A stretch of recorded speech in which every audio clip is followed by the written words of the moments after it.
नमस्कार दोस्तों, आरती सौरभ सहदेव चैनल पर आपका एक बार फिर से स्वागत है। तो आज हम फिर से लेकर आए हैं आपके लिए एक नई कहानी। तो आज की कहानी है हमारी कर्ज का बोझ। तो चलिए दोस्तों, कहानी को हम शुरू करते हैं। उन दिनों तेनालीराम की आर्थिक स्थिति ठीक नहीं चल रही थी। विवश होकर उसे महाराज कृष्णदेव से कर्ज लेना पड़ा। कर्ज लेते समय उसने महाराज को वचन दिया कि वह शीघ्रताशील कर्ज चुका देगा। दिन गुजरते गए, तेनालीराम की आर्थिक स्थिति कुछ बेहतर अवश्य हुई, किंतु इतनी नहीं कि वह महाराज का कर्ज उतार सके। वह कर्ज को लेकर परेशान रहने लगा।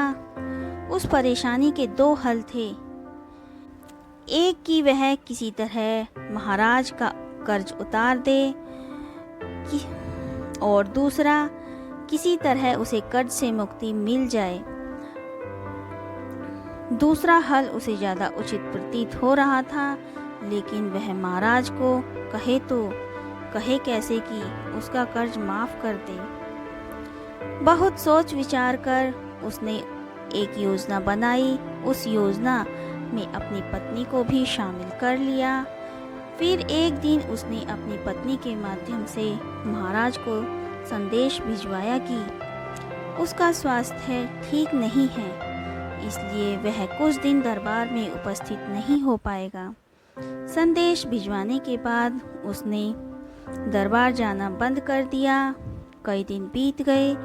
तेनालीराम के दरबार न आने पर महाराज को चिंता हुई कि कहीं उसका स्वास्थ्य अधिक खराब तो नहीं हो गया, और उन्होंने तेनालीराम के स्वास्थ्य की जानकारी लेने उसके घर जाने का निर्णय लिया।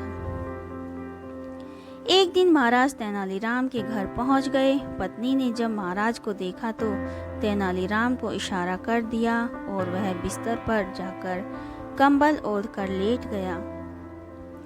महाराज तेनालीराम के पास गए और उसका हाल चाल पूछने लगे। तेनालीराम को कुछ न बोला, लेकिन पत्नी बोल पड़ी, महाराज, जब से आपसे कर्ज लिया है तब से परेशान रहते हैं। आपका कर्ज चुकाना तो चाहते हैं, लेकिन चुका नहीं पा रहे हैं। कर्ज के बोझ की चिंता इन्हें अंदर ही अंदर खाए जा रही है। इस कारण ये बीमार पड़ गए हैं। अरे इतनी सी बात की इतनी चिंता करने की क्या आवश्यकता है? तेनालीराम, चलो मैं तुम्हें कर्ज के बोझ से मुक्त करता हूँ। चिंता छोड़ो और स्वस्थ हो जाओ। तेनालीराम को सांत्वना देते हुए महाराज बोले। ये सुनना था कि तेनालीराम कंबल फेंक तुरंत उठ खड़े हुए और मुस्कुराते हुए बोले, आपका बहुत बहुत धन्यवाद महाराज। तेनालीराम को स्वस्थ देख महाराज बहुत क्रोधित हुए और बोले, ये क्या तेनालीराम, तुम तो स्वस्थ हो, इसका अर्थ है कि कर्ज से मुक्त होने के लिए तुम बीमारी का बहाना बना रहे थे। तुम्हारा इतना साहस, तुम्हें दंड के पात्र हो। तेनालीराम ने हाथ जोड़ लिए और भोलेपन से बोला, महाराज, मैंने कोई बहाना नहीं किया। मैं सच में कर्ज के बोझ से बीमार पड़ गया था, लेकिन जैसे ही आपने मुझे उस बोझ से मुक्त किया, मैं स्वस्थ हो गया। महाराज क्या कहते? तेनालीराम की चतुराई और भोलेपन के मिश्रण से उन्हें निशब्द कर दिया। तो दो विजयनगर राज्य के एक गांव में रमैया नामक व्यक्ति रहता था। गांव के सभी लोग उसे मनहूस आदमी मानते थे। उनका मानना था कि यदि सुबह उठकर किसी ने सबसे पहले रमैया का मुंह देख लिया तो उसे पूरे दिन भोजन नसीब नहीं होगा। जब यह बात महाराज कृष्णदेव राय तक पहुंची तो उन्होंने इसकी वास्तविकता जानने का निर्णय लिया। उस रात रमैया को राजमहल बुलाया गया और राजमहल के कक्ष के सामने वाले कक्ष में उसके रहने की व्यवस्था की गई। रात भर रमैया उस कक्ष में सोया। अगली सुबह महाराज कृष्णदेव सीधे रमैया के कक्ष में गए और उसका चेहरा देखा। दिन का प्रारंभ रमैया का चेहरा देखने के बाद जब महाराज को देखना था कि उसका दिन कैसा गुजरता है। उस दिन दरबार में जाने के पूर्व वे भोजन के लिए बैठे ही थे कि उन्हें तुरंत किसी आवश्यक मंत्रणा हेतु बुलाया गया। वे बिना भोजन करे ही दरबार चले गए। दरबार की कार्रवाई जो प्रारंभ हुई तो देर रात तक चलती रही।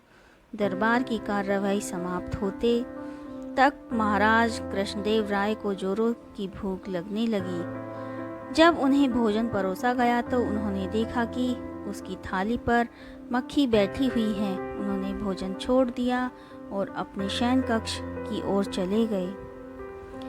कुछ देर बाद रसोइया जब उन्हें भोजन बनाकर लाया तब तक उनकी भूख मर चुकी थी। वे बिना खाए ही सो गए। अब महाराज को विश्वास हो गया कि रमैया मनहूस है।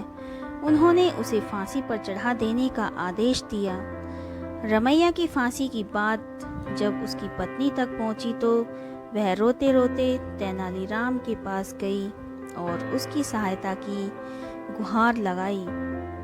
तेनालीराम ने उसे आश्वासन देकर घर भेज दिया। अगली सुबह जब सैनिक रमैया को फांसी पर लटकाने के लिए ले जा रहे थे तो रास्ते में उनकी भेंट तेनालीराम से हुई।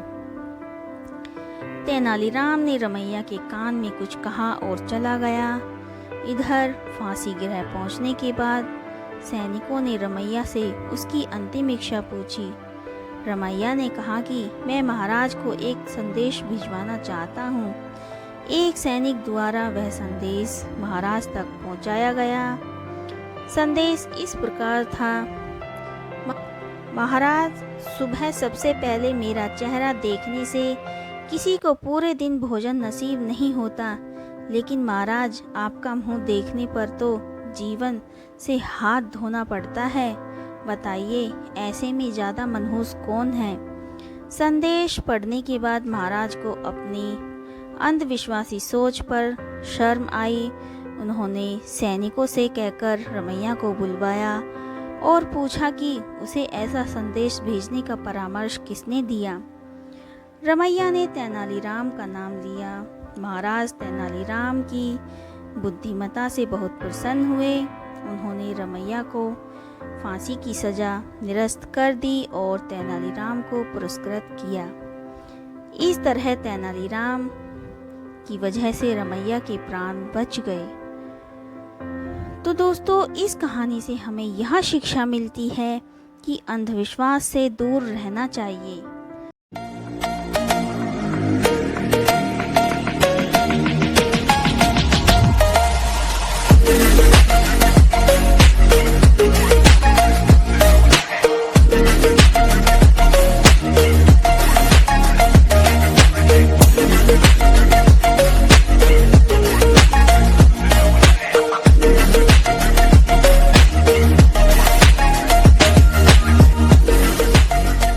नमस्कार दोस्तों, आरती सौरभ सहदेव चैनल पर आपका एक बार फिर से स्वागत है।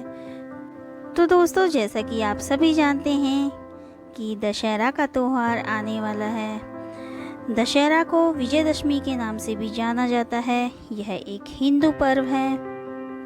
भारत के प्रमुख त्योहारों में से ये एक है। यह त्यौहार अच्छाई की बुराई पर जीत का प्रतीक है और इसे बड़े धूमधाम से मनाया जाता है। दशहरा हिंदू पौराणिक कथाओं में रची गई कई कहानियों से जुड़ा हुआ है, जिनमें से एक प्रमुख है भगवान श्री राम द्वारा रावण का वध करना। इसके साथ साथ कई त्योहार अन्य सांस्कृतिक, धार्मिक और ऐतिहासिक महत्व भी रखता है। तो चलिए दोस्तों, आज की ये दशहरा की कथा को हम शुरू करते हैं। रामायण के अनुसार भगवान श्री राम अयोध्या के राजा दशरथ के बड़े पुत्र थे। उनकी पत्नी सीता और भाई लक्ष्मण के साथ भगवान श्री राम को 14 वर्षों के लिए वनवास जाना पड़ा था। वनवास के दौरान लंका के राक्षस राजा रावण ने भगवान श्री राम की पत्नी सीता का अपहरण कर लिया और उन्हें लंका ले गया। सीता को वापस लाने के लिए भगवान श्री राम ने रावण के साथ एक भीषण युद्ध लड़ा। इस युद्ध में भगवान राम ने बंदरों के राजा हनुमान और वानर सेना की मदद ली।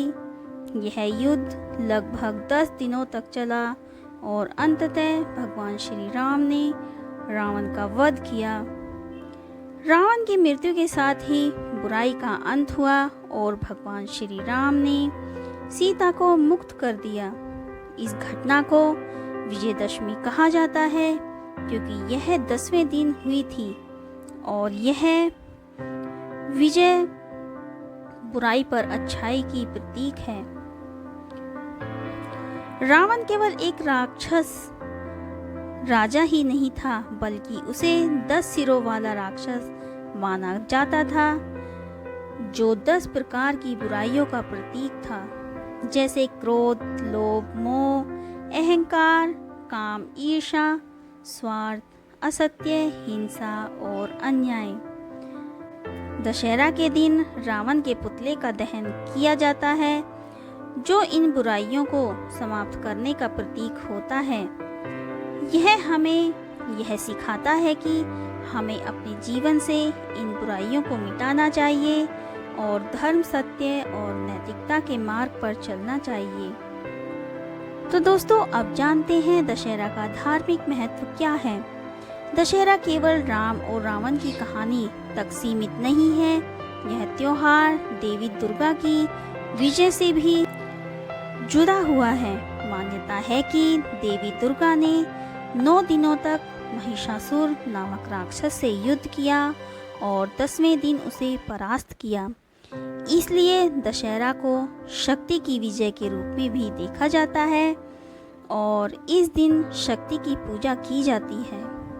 खासकर बंगाल में दुर्गा पूजा के रूप में यह त्योहार अत्यंत महत्वपूर्ण होता है और इसे बहुत उत्साह के साथ मनाया जाता है। तो दोस्तों, अब जानते हैं सामाजिक और सांस्कृतिक महत्व क्या है। दशहरा केवल धार्मिक दृष्टि से ही नहीं, बल्कि सामाजिक और सांस्कृतिक दृष्टि से भी अत्यंत महत्वपूर्ण है। यह त्योहार लोगों को एकजुट करता है और समाज में भाईचारे की भावना को बढ़ावा देता है। इस अवसर पर विभिन्न स्थानों पर रामलीला का आयोजन किया जाता है, जिसमें भगवान श्री राम के जीवन की घटनाओं का नाटकीय रूप से मंचन किया जाता है। रामलीला के माध्यम से लोग भगवान श्री राम के आदर्शों और उनके जीवन के संदेशों को समझते हैं। दशहरा के समय विभिन्न स्थानों पर मेले लगते हैं, जहां लोग इकट्ठे होते हैं, मिठाइयाँ बांटी जाती हैं और पूरे वातावरण में खुशी और उल्लास का माहौल होता है। यह त्योहार न केवल धार्मिक आस्था का प्रतीक है, बल्कि यह हमारे सांस्कृतिक धरोहर और परंपराओं को सहेजने का भी महत्वपूर्ण अवसर है। आज के समय में दशहरा का महत्व और भी बढ़ जाता है। यह त्योहार हमें याद दिलाता है कि जीवन में कितनी भी कठिनाइयाँ क्यों न हो, अच्छाई हमेशा बुराई पर जीत हासिल कर ही लेती है। वर्तमान समय में जब समाज में कई प्रकार की चुनौतियां हैं, जैसे भ्रष्टाचार, हिंसा, असमानता, तब यह त्योहार हमें प्रेरित करता है कि हमें इन बुराइयों के खिलाफ लड़ना चाहिए और अपने भीतर के रावण को समाप्त करना चाहिए। दशहरा एक अवसर है आत्मनिरीक्षण करने का।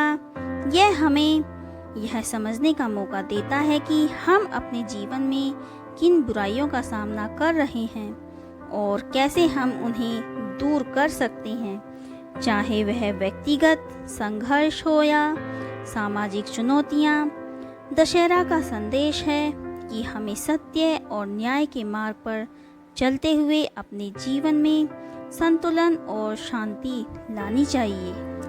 दशहरा सिर्फ एक धार्मिक त्योहार नहीं है, बल्कि यह हमारे जीवन में नैतिक मूल्यों और आदर्शों को बनाए रखने की प्रेरणा देता है। यह त्योहार हमें सिखाता है कि हमें अपने जीवन में सच्चाई, न्याय और अच्छाई का पालन करना चाहिए। रावण के पुतले का दहन करते समय हमें यह याद रखना चाहिए कि हमें अपने भीतर के रावण का भी नाश करना है। तो दोस्तों, इस दशहरे पे हम यह संकल्प लें कि हम बुराई को छोड़कर अच्छाई के मार्ग पर चलें और अपने जीवन को भगवान श्री राम के आदर्शों के अनुसार ढालें। तो आप सभी को आरती सौरभ सहदेव की तरफ से विजयदशमी की हार्दिक शुभकामनाएं। अगर आपको हमारी यह कथा पसंद आई हो तो इसे ज़्यादा से ज़्यादा लाइक और शेयर करें और हमारे चैनल को सब्सक्राइब करना ना भूलें। धन्यवाद।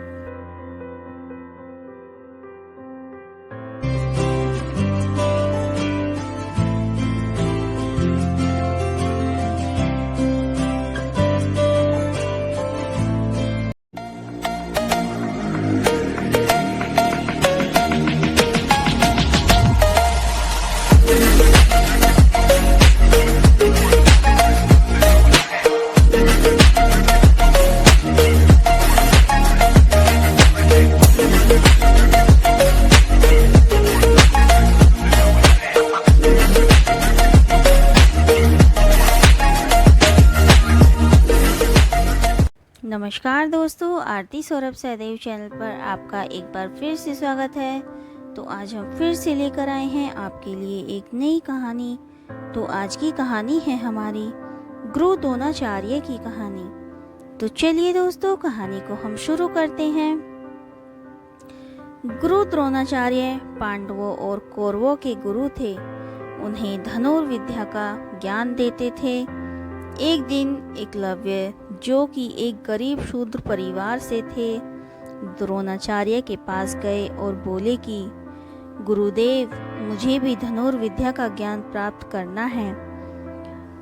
आपसे अनुरोध है कि मुझे भी आपका शिष्य बनाकर धनुर्विद्या का ज्ञान प्रदान करें। किंतु द्रोणाचार्य ने एकलव्य को अपनी विवशता बताई और कहा कि वे किसी और गुरु से शिक्षा प्राप्त कर लें। यह सुनकर एकलव्य वहां से चले गए।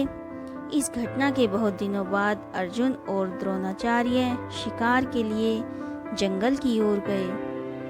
उनके साथ एक कुत्ता भी गया हुआ था। कुत्ता अचानक से दौड़ते हुए एक जगह पर जाकर भौंकने लगा। वह काफी देर तक भौंकता रहा और फिर अचानक ही भौंकना बंद कर दिया। अर्जुन और गुरुदेव को यह कुछ अजीब लगा कि वे उस स्थान की ओर बढ़ गए जहां से कुत्ते के भौंकने की आवाज़ आ रही थी। उन्होंने वहां जाकर जो देखा वो एक अविश्वसनीय घटना थी। किसी ने कुत्ते को बिना चोट पहुंचाए उसका मुंह तीरों के माध्यम से बंद कर दिया था और वह चाहकर भी नहीं भौंक सकता था। ये देखकर द्रोणाचार्य चौंक गए और सोचने लगे कि इतनी कुशलता से तीर चलाने का ज्ञान तो मैंने मेरे प्रिय शिष्य अर्जुन को ही दिया है और न ही ऐसे भेदने वाला ज्ञान मेरे अलावा यहाँ कोई और जानता है। तो फिर ऐसी अविश्वसनीय घटना घटी कैसे? तभी सामने से एकलव्य अपने हाथ में तीर कमान पकड़े आ रहे थे। ये देखकर तो गुरुदेव और भी चौंक गए। द्रोणाचार्य ने एकलव्य से पूछा, बेटा तुमने यह कैसे कर दिखाया? तब एकलव्य ने कहा, गुरुदेव मैंने यहाँ आपकी मूर्ति बनाई है और रोज इसकी वंदना करने के पश्चात मैं इसके समक्ष कड़ा अभ्यास किया करता हूँ और इसी अभ्यास के चलते मैं आज आपके सामने धनुष पकड़ने के लायक बना हूँ। गुरुदेव ने कहा, तुम धन्य हो, तुम्हारे अभ्यास ने ही तुम्हें इतनी श्रेष्ठ धनुधर बनाया है और आज मैं समझ गया कि अभ्यास ही सबसे बड़ा गुरु है। तो दोस्तों, आज की कहानी हमारी यहीं पर समाप्त होती है। आज की कहानी आपको हमारी कैसी लगी हमें कमेंट करके ज़रूर बताएं। अगर आपको हमारी कहानी पसंद आई हो तो उसे ज़्यादा से ज़्यादा लाइक और शेयर करें और हमारे चैनल को सब्सक्राइब करना ना भूलें। धन्यवाद।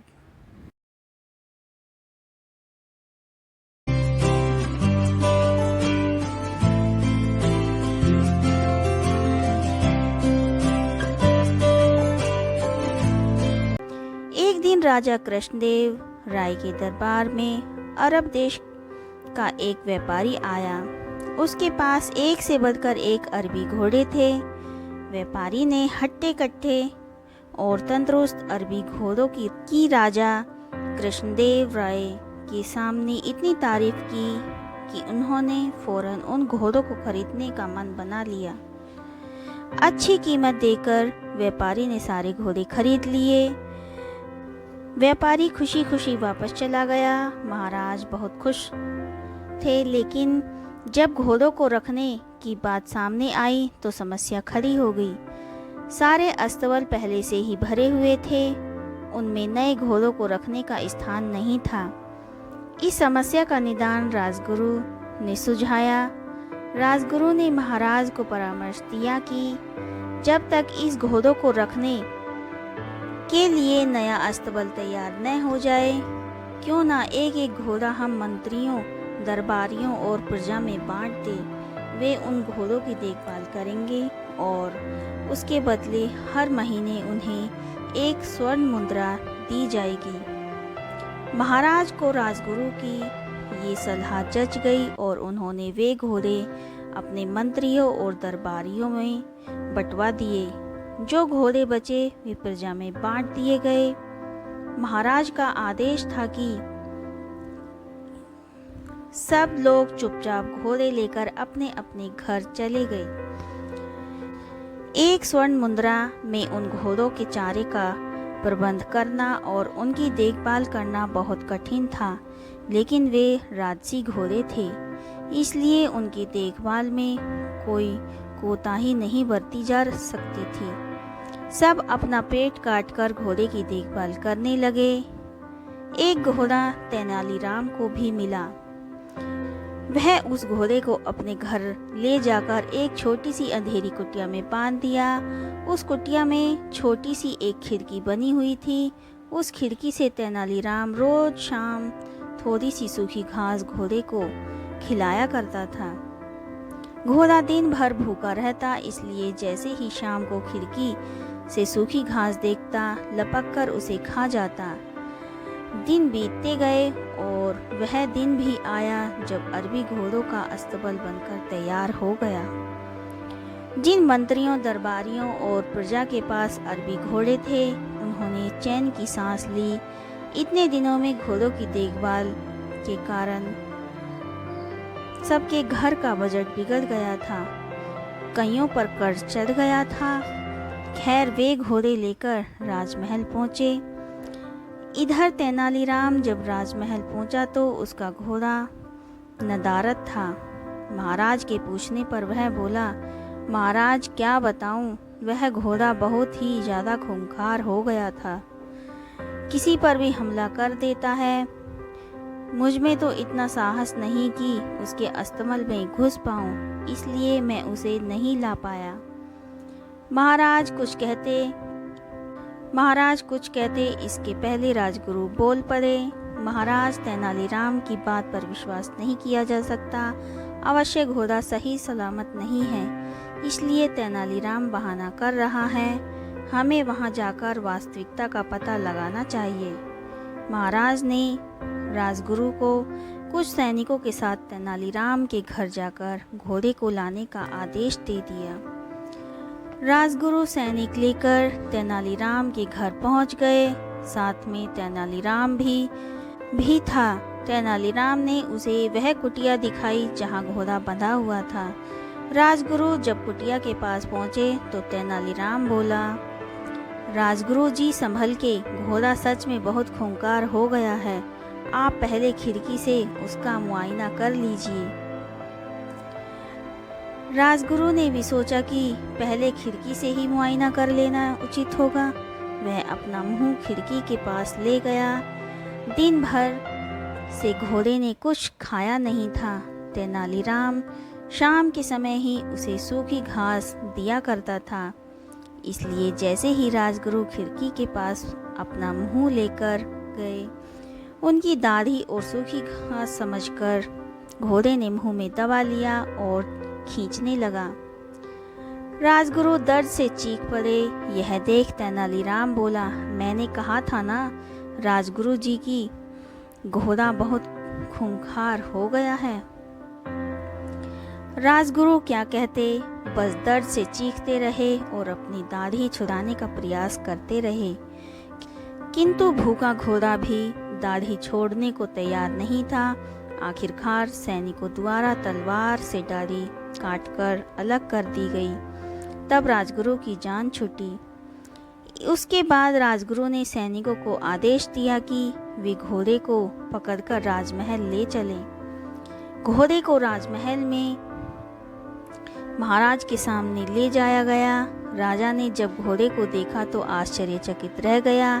इतने महीने ढंग से कुछ खाने पीने को न दिया जाने के कारण उसका शरीर सूख गया था और वह एकदम मरियल दिख रहा था। अपने घोड़े की ये हालत देख महाराज बहुत क्रोधित हुए और तेनालीराम से बोले, ये क्या हालत कर दी तुमने घोड़े की। तेनालीराम बोला, महाराज, एक स्वर्ण मुद्रा में मैं इसे जितना दाना पानी दे सकता था उतना मैंने दे दिया। बाकी लोग आपके डर से अपना पेट काट काट कर घोड़े की देखभाल करते रहे। वह आगे कहता गया, महाराज, राजा का धर्म प्रजा की देखभाल करना है, न कि उन पर अतिरिक्त बोझ डालना। इन घोड़ों की देखभाल करते करते और उन्हें बलवान व तंदुरुस्त बनाए रखने में आपकी प्रजा दुर्बल हो गई है। आप ही बताएं महाराज, क्या ये उचित है। महाराज को तेनालीराम की बात समझ में आ गई और उन्हें अपनी भूल का एहसास हो गया। अपनी इस भूल के लिए उन्होंने सबसे क्षमा मांगी और उन्हें इन महीनों में हुए खर्चे की भरपाई भी दी गई। तो दोस्तों, इस कहानी से हमें यह शिक्षा मिलती है कि अच्छी तरह सोच विचार कर ही किसी निर्णय पर पहुंचना चाहिए, जल्दबाजी में नहीं। एक युवक अपने नए घर में शिफ्ट हुआ।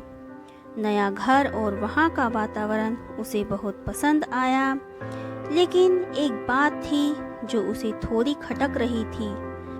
जब से वह आया था तब से किसी कुत्ते के रोने की आवाज़ उसे लगातार परेशान कर रही थी। काफ़ी देर वह यही सोचता रहा कि थोड़ी देर में यह आवाज़ बंद हो जाएगी, लेकिन ऐसा नहीं हुआ, बल्कि कुत्ते के रोने की आवाज़ दिन भर आती रही। अगले दिन भी जब कुत्ते के रोने की आवाज़ बंद नहीं हुई, तब युवक से ना रहा गया।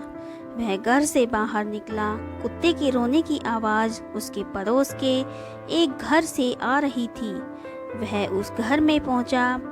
वहां उसने देखा कि एक व्यक्ति बरामदे में बैठा अखबार पढ़ रहा है और पास ही लकड़ी की एक पटिया पर बैठा कुत्ता रो रहा था। यह नज़ारा देख युवक कुछ हैरान हुआ। वह उस व्यक्ति के पास पहुंचा और अपना परिचय देने के बाद बोला, महाशय, आपका कुत्ता कल से बहुत रो रहा है। हाँ, ये तो मैं भी देख रहा हूँ, उस व्यक्ति ने उत्तर दिया। तो फिर आपने यह जानने की कोशिश नहीं की कि इसे क्या परेशानी है? परेशानी जानकर इसकी मदद की जा सकती है। अरे कुछ नहीं, ये एक कील के ऊपर बैठा हुआ है, जो कील उसके पेट में चुभ रही है, इसलिए ये रो रहा है। व्यक्ति ने बड़े ही शांति से उत्तर दिया। उत्तर सुन युवक हैरत में पड़ गया और बोला, यदि ऐसा है तो ये इस जगह से उठ क्यों नहीं जाता, क्योंकि इसे अभी बहुत ज़्यादा दर्द नहीं हो रहा। जब दर्द इसकी सहन शक्ति से बाहर हो जाएगा तो ये खुद ब खुद यहाँ से उठ जाएगा। तो दोस्तों, इस कहानी से हमें यह शिक्षा मिलती है कि उस कुत्ते की तरह हम सब अपने जीवन में चुभती कीलों पर बैठे हुए होते हैं। हम में से कुछ जॉब की चुभती कीलों पर बैठे हैं। हम अपने से संतुष्ट नहीं होते और दूसरों के व्यवहार से खुश नहीं होते, और हम कुछ रिश्तों की चुभती कीलों पर बैठे हुए हैं। कई रिश्तों में ऐसे फंसे हुए हैं कि किसी रिश्ते में प्यार और सम्मान नहीं है और जिससे रिश्तों में दूरी बनती जा रही है। इन सब के अलावा भी कई कीलें ऐसी हैं जो हमें चुभती रहती हैं, जैसे स्वास्थ्य, परिवार, दोस्ती, बुरी आदतें जैसे कई कीलें। हर किसी के जीवन में इस तरह की कुछ कीलें हैं जो अपनी चुभन से परेशान करती रहती हैं। कुछ तो छोटी कीलें चुभ रही हैं और कुछ बड़ी कीलें चुभ रही हैं, तो कुछ को तो एक साथ कई कीलों की चुभन भी सहनी पड़ती है। लेकिन हम उस चुभती कीलों से छुटकारा पाने के लिए कुछ नहीं कर सकते, क्योंकि हमें लगता है कि अभी इनकी चुभन या दर्द इतना ज़्यादा नहीं है। हम उस चुभन को तब तक सहन करते चले जाते हैं जब तक वह असहनीय नहीं हो जाता। ऐसी कीलों की चुभन से छुटकारा पाने का उपाय तुरंत करना चाहिए, क्योंकि देर करने से समस्या बढ़ती है।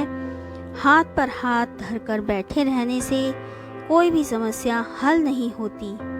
इसलिए जीवन के किसी भी क्षेत्र में समस्या सामने आए तो उसके निदान हेतु तुरंत प्रयास करें। ऐसा ना हो कि बाद में बहुत देर हो जाए। त्रिपुरा के पहाड़ी अंचल में 2 सुंदर बहनें रहती थीं। उनके बालपन में ही उनकी माता का स्वर्गवास हो गया। उनके पिता पुरोहित थे। उन्होंने पत्नी की मृत्यु के पश्चात दूसरा विवाह नहीं किया। उन्हें भय था कि विमाता उनकी पुत्रियों का पालन पोषण ठीक ढंग से नहीं कर पाएगी। पिता के स्नेह दुलार में पुत्रियां पली बड़ी। पुरोहित की आमदनी बहुत कम थी। वह झूम खेती के द्वारा आजीविका कमाता था। उसकी पुत्रियां भी पिता की परेशानी समझती थी, अतः वे अपने पिता से अनुचित मांग नहीं करती थीं। वर्षा ऋतु में उनके कष्ट और भी बढ़ जाते।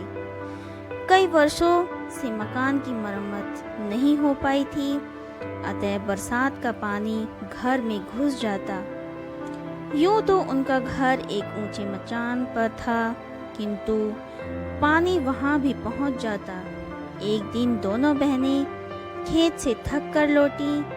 पूरे घर में पानी भरा हुआ था।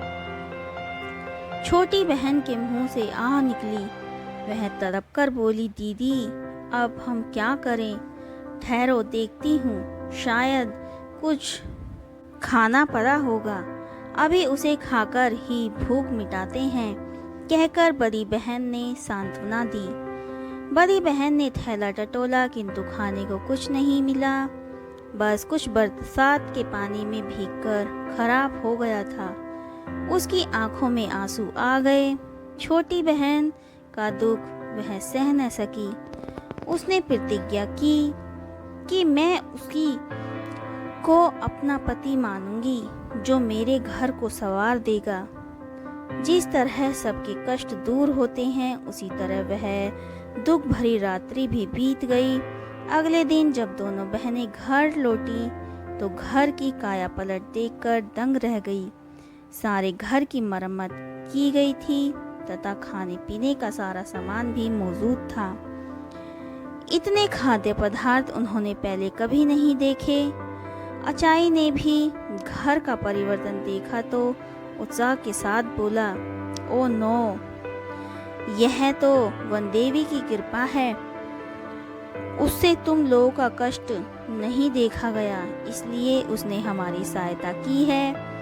पिता तो भरपेट खाकर सो गए, किंतु बड़ी बहन उनके अनुमान से संतुष्ट न थी। वह चांदनी रात में बाहर आकर खड़ी हो गई। तभी उसकी नज़र एक विशालकाय अजगर पर पड़ी। वह अजगर उनके घर से निकलकर जा रहा था। बड़ी बहन ने उसी क्षण निर्णय ले लिया कि वह अजगर को ही अपना पति मानेगी। उसे पूरा विश्वास था कि उनके घर की दशा संवारने में अजगर का ही हाथ है। छोटी बहन के लाख समझाने पर भी वह अकेले खाना खाने नहीं बैठी। तब हार कर छोटी बहन ने अपने जीजाजी को पुकारा कि जीजाजी खाना खाने आ जाइए। यह आवाज़ सुनते ही अजगर घर में आ पहुंचा। दोनों बहनें उसके विशाल स्वरूप से घबरा गईं, किंतु वह शांति से भोजन करके लौट गया। यह क्रम काफी समय तक चलता रहा। एक दिन पुरोहित को पता चला तो वह आग बबूला हो उठा। उसकी सुंदर पुत्री एक अजगर को पति माने, यह उसे स्वीकार न था।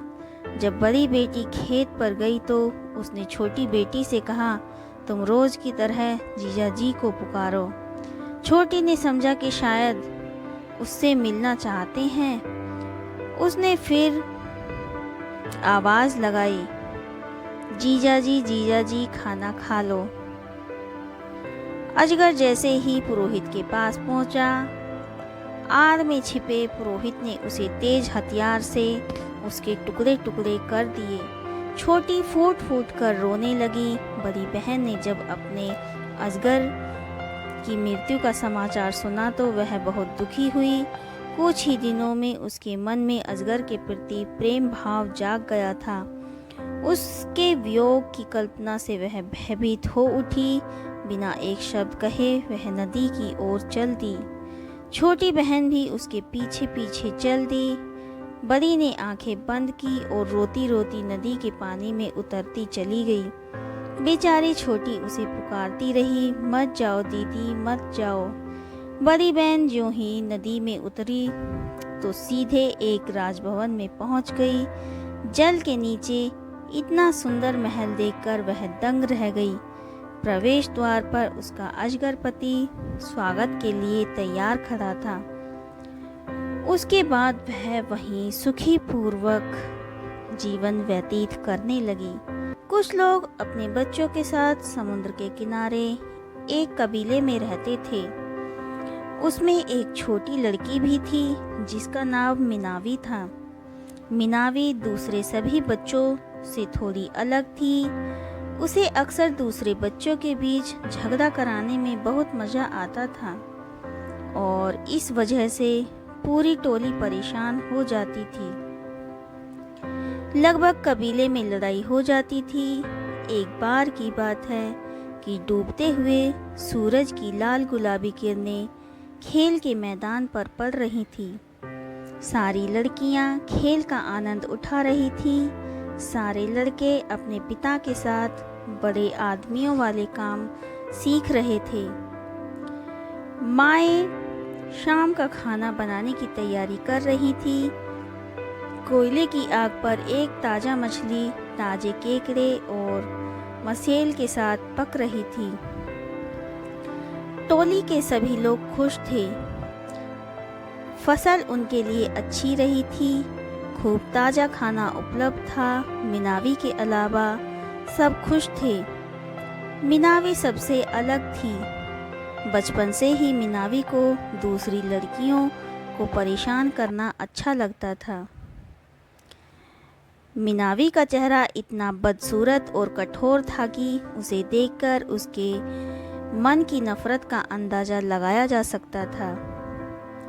बुजुर्गों को पता था कि मिनावी सबको परेशान करने की कोशिश करती है, जिससे झगड़ा होता है न केवल छोटी लड़कियों में बल्कि उनकी माँओं में भी।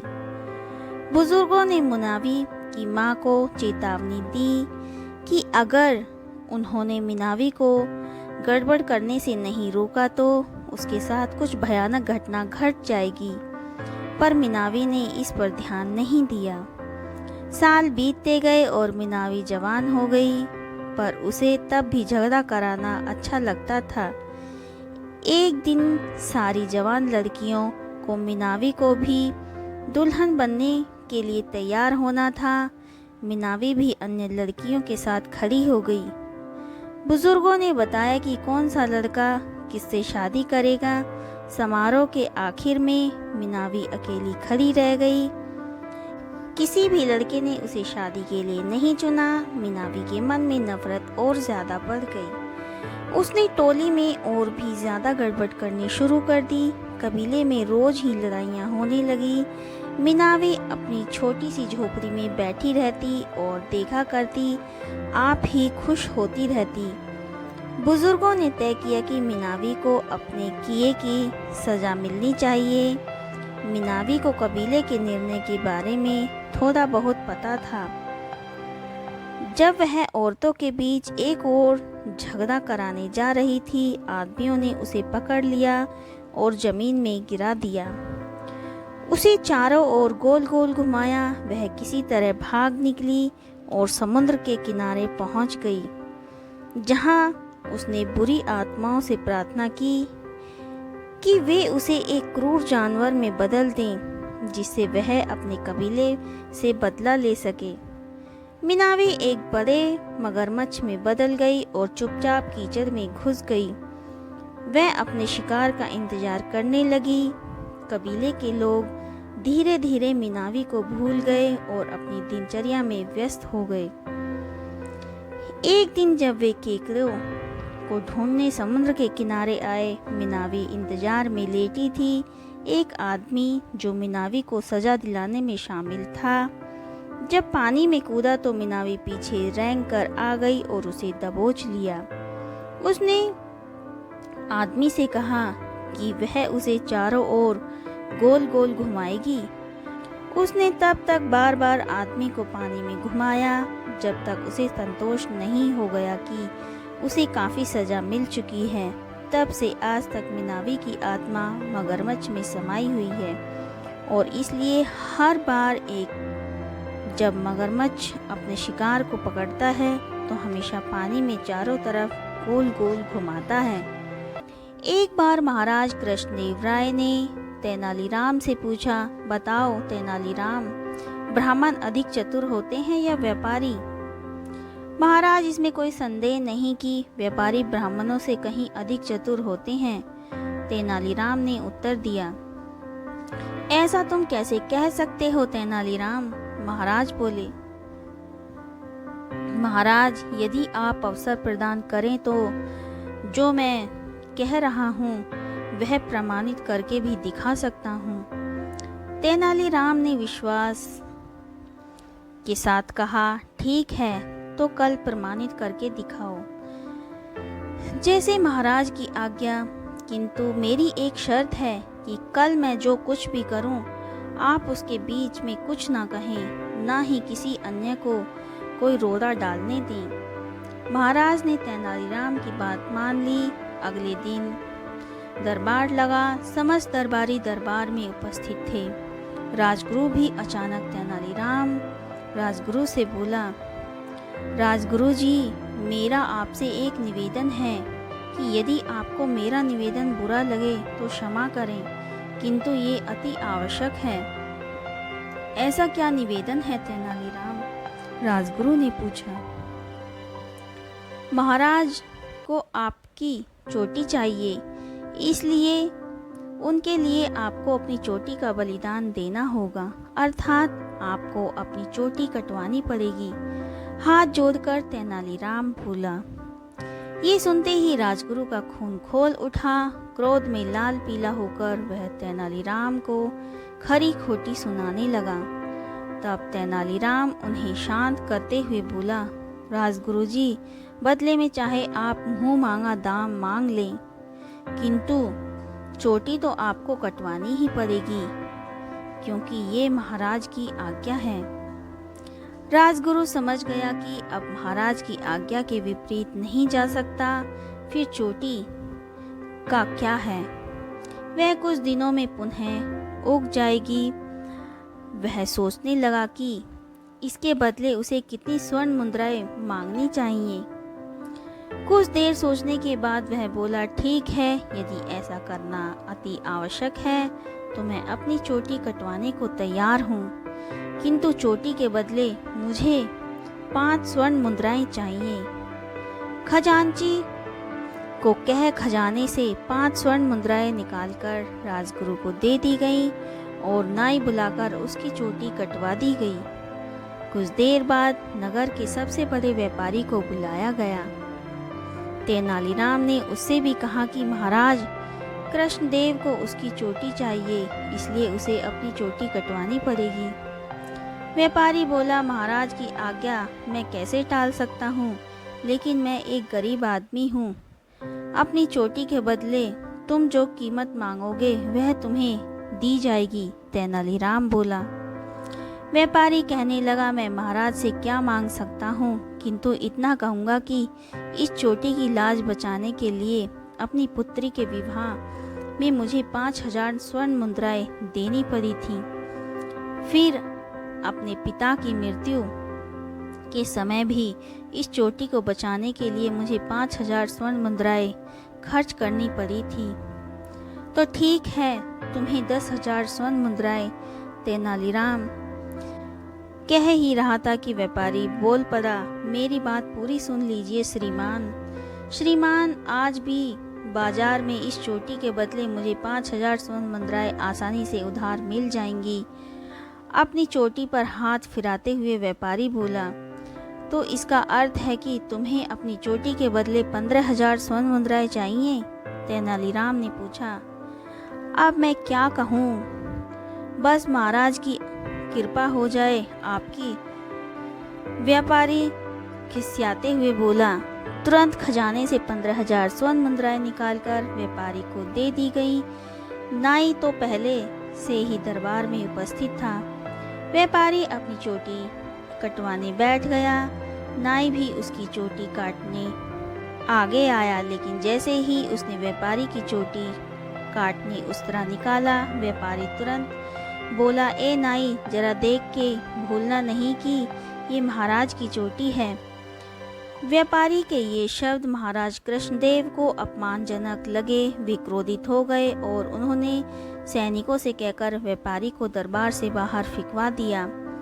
व्यापारी के हाथ में पहले ही 15,000 स्वर्ण मुद्राओं की थैली थी।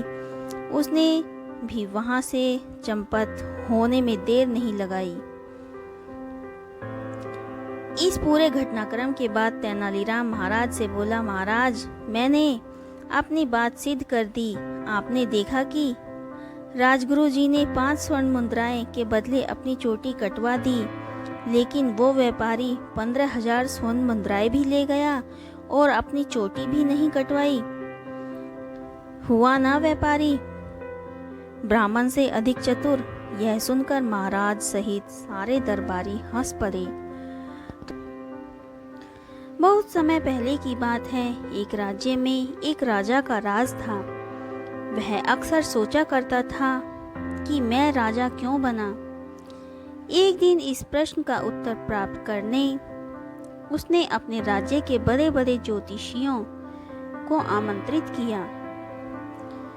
ज्योतिषियों को दरबार में उपस्थित होने पर राजा ने यह प्रश्न उनके सामने रखा, जिस समय मेरा जन्म हुआ ठीक उसी समय कई अन्य लोगों का भी जन्म हुआ। उन सब में मैं ही राजा क्यों बना? इस प्रश्न का उत्तर दरबार में उपस्थित कोई भी ज्योतिषी नहीं दे पाया। एक बूढ़े ज्योतिषी ने राजा को सुझाया कि राज्य के बाहर स्थित वन में रहने वाले एक महात्मा कदाचित उसके प्रश्न का उत्तर दे सकते हैं। राजा तुरंत उस महात्मा से मिलने वन की ओर निकल पड़ा। जब वह महात्मा के पास पहुंचा तो देखा कि वो अंगारे खा रहा है। राजा घोर आश्चर्य में पड़ गया, किंतु उस समय राजा की प्राथमिकता अपने प्रश्न का उत्तर पाने की थी, इसलिए उसने इधर उधर की कोई बात किए बिना अपना प्रश्न महात्मा के सामने रख दिया। प्रश्न सुन महात्मा ने कहा, राजन, इस समय मैं भूख से बेहाल हूँ, मैं तुम्हारे प्रश्न का उत्तर नहीं दे सकता। कुछ दूरी पर एक पहाड़ी है, उसके ऊपर एक और महात्मा तुम्हें मिलेंगे। वे तुम्हारे प्रश्न का उत्तर दे देंगे, तुम उनसे जाकर मिलो। राजा बिना समय व्यर्थ किए पहाड़ी पर पहुंचा। वहां भी उसके आश्चर्य की सीमा नहीं थी जब उसने देखा कि वहां वह महात्मा चिमटे से नोच नोच कर अपना ही मांस खा रहा है। राजा ने उनके समक्ष वह प्रश्न दोहराया। प्रश्न सुनकर महात्मा बोले, राजन, मैं तुम्हारे प्रश्न का उत्तर नहीं दे सकता। मैं भूख से तड़प रहा हूँ। इस पहाड़ी के नीचे एक गांव है। वहाँ 5 वर्ष का एक बालक रहता है। वह कुछ ही देर में मरने वाला है। तुम उसकी मृत्यु पूर्व उससे अपने प्रश्न का उत्तर प्राप्त कर लो। राजा गांव में जाकर उस बालक से मिला। वह बालक मरने की कगार पर था। राजा का प्रश्न सुन वह हंसने लगा। वह मरते हुए बालक को हंसता देख राजा चकित रह गया, किंतु वह शांति से अपने प्रश्न के उत्तर की प्रतीक्षा करने लगा। बालक बोला, राजन, पिछले जन्म में मैं तुम और वो 2 महात्मा जिनसे तुम पहले मिल चुके हो भाई थे। एक दिन हम सभी भाई भोजन कर रहे थे कि एक साधु हमारे पास आकर भोजन मांगने लगा। सबसे बड़े भाई ने उससे कहा कि तुम्हें भोजन दे दूंगा तो क्या मैं अंगारे खाऊंगा, और आज वह अंगारे खा रहा है। दूसरे भाई ने कहा कि तुम्हें भोजन दे दूंगा तो क्या मैं अपना मांस नोचकर खाऊंगा, और आज वह अपना ही मांस नोचकर खा रहा है। साधु ने जब मुझसे भोजन मांगा तो मैंने कहा कि तुम्हें भोजन देकर क्या मैं भूखा मरूंगा, और मैं आज मरने की कगार पर हूँ, किंतु तुमने दया दिखाते हुए उस साधु को अपना भोजन दे दिया। उस पुण्य का ही प्रताप है कि तुम इस जन्म में राजा बने हो। इतना कहकर बालक मृत्यु को प्राप्त हो गया। राजा को अपने प्रश्न का उत्तर मिल चुका था। वह अपने राज्य की ओर चल पड़ा। तो दोस्तों, इस कहानी से हमें यह शिक्षा मिलती है कि अच्छे कर्म का अच्छा फल मिलता है, इसलिए सदा सत्कर्म करो और जहाँ तक संभव हो दूसरों की सहायता करो। तो दोस्तों, आज की कहानी हमारी यहीं पर समाप्त होती है। आज की कहानी आपको हमारी कैसी लगी हमें कमेंट करके ज़रूर बताएं। अगर आपको हमारी कहानी पसंद आई हो तो उसे ज़्यादा से ज़्यादा लाइक और शेयर करें, और हमारे चैनल को सब्सक्राइब करना ना भूलें। धन्यवाद।